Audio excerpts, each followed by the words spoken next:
right, guys, welcome back for another one.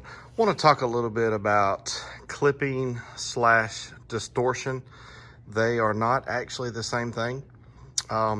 Even though a lot of times they happen at the same time, they are not the same thing. I'm not going to spend too much time talking about any certain one of these. I'll be a little breezy. Overall, there's other videos on YouTube that you can check out to look at some specifics for each one of these methods.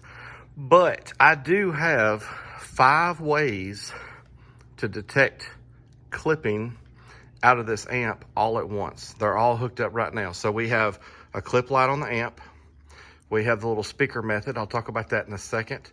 The DD1, this little DSO, little miniature O-scope, really cool. And then a regular O-scope.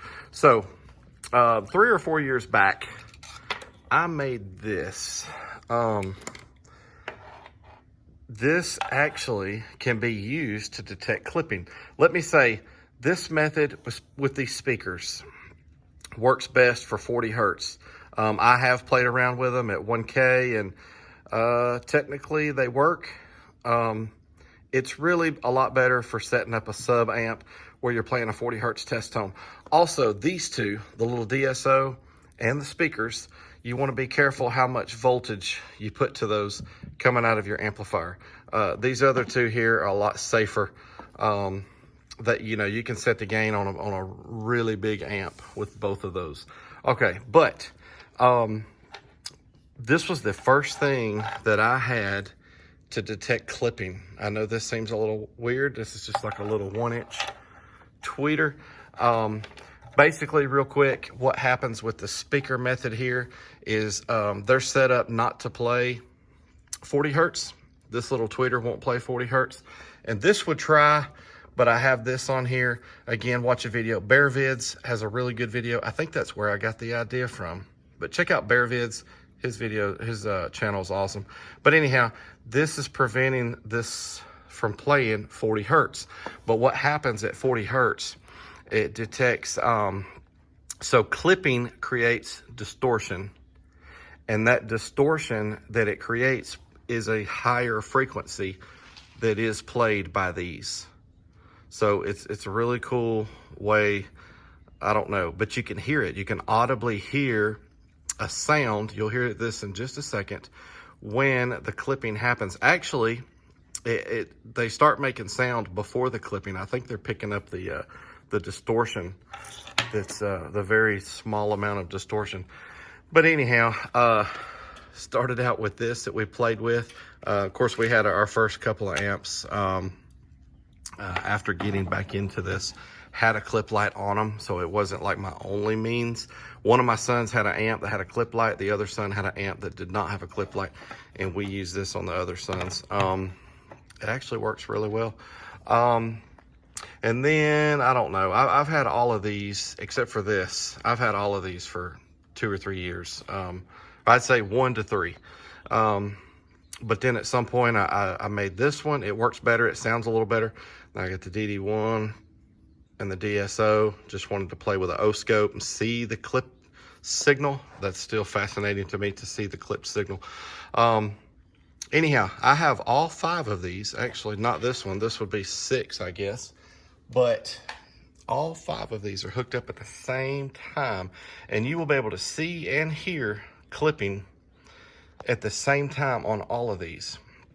And so let's unpause the track. This is a 40 hertz test tone coming out of my Kenwood Exelon single DIN head unit.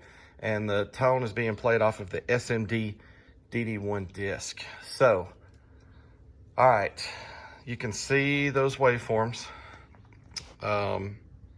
Looks good, everything looks good, no distortion. Don't hear anything coming out of that speaker yet. And then watch, I'll click it up, 1 click on my head unit. Watch this.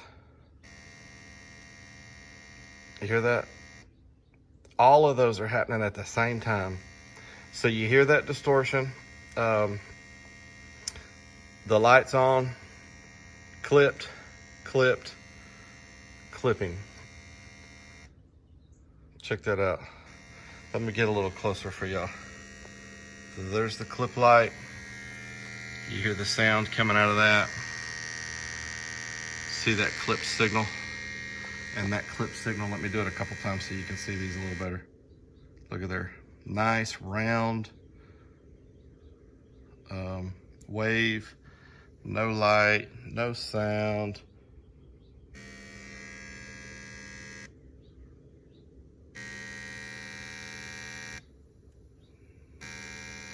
Very reliable.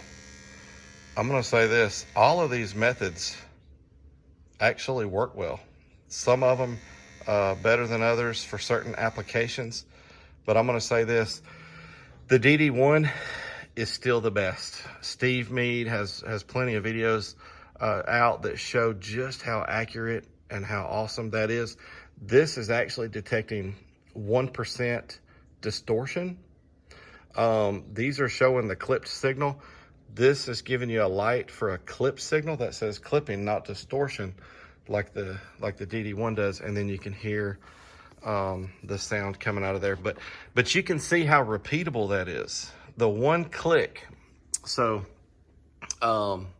you can hear it. There's 32 and 31. 31 is clean on everything. 32 is not. Well, it stays on volume for a second and then switches. Yeah, so how cool is that?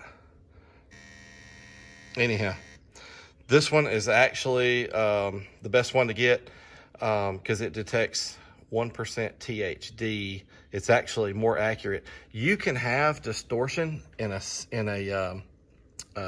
sine wave that looks nice like that, looks rounded, but it can be a distorted signal. So it can fool you a little bit. It doesn't happen a lot, but it can actually fool you a little bit. This one here, there's no fooling that joker.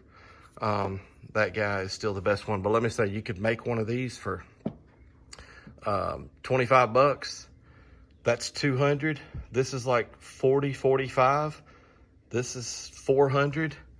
This one came on the amp, so that's roughly the price ranges. But anyhow, thought y'all might enjoy seeing that. All right, guys, enjoy the midweek upload.